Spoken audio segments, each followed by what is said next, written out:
think in implementing CSR, the main barrier is lack of understanding of what CSR is and, in general, what it can do and what it brings to the entrepreneur. And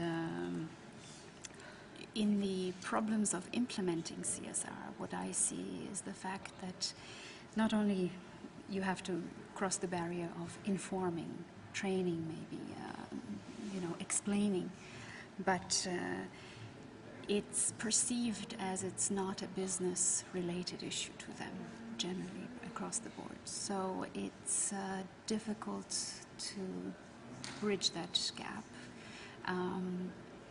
It requires quite a lot of stimulating, developing different models. That means not just saying that this is CSR, but going across partnerships, going through other means of cooperation, and integrating then CSR as part of it. Mm-hmm.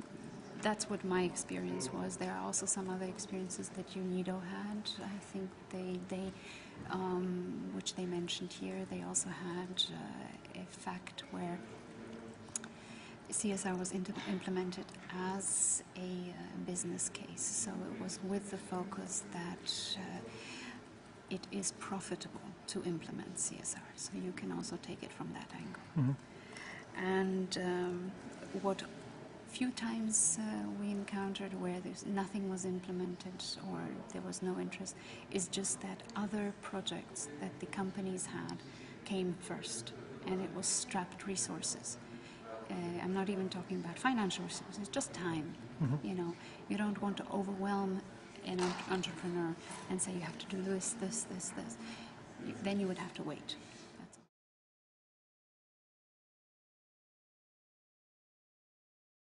all. I think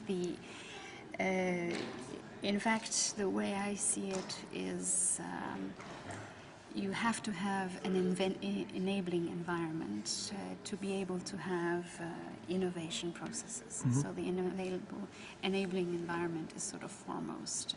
However, it has to be functioning. So that is, functioning meaning players that are dynamic, that there is exchange going on, there is a trust that has been, maybe some precedent cases of good cooperation. So all that has to be there. Mm-hmm. Only then you can see the second phase. That means trying to implement CSR. It would be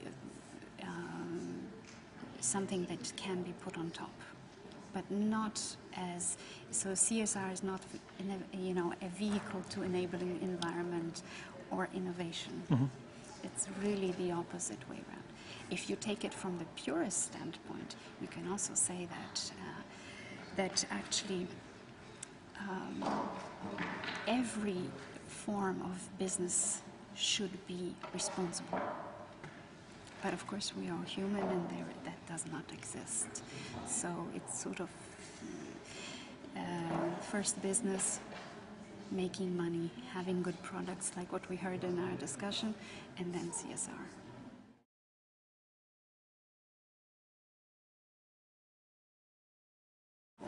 And components, so sort of the, I would call it the lower tier, sort of the bottom of the pyramid in the society. How can they benefit?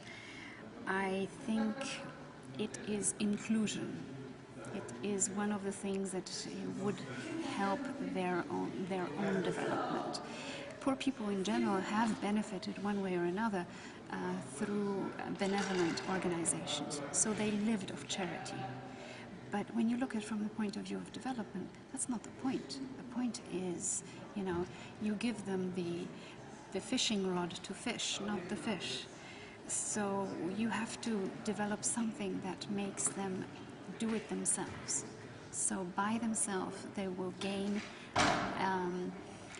the right approach for further development. So it is empowerment. Exclusion is the worst thing that can happen to them. So in projects that where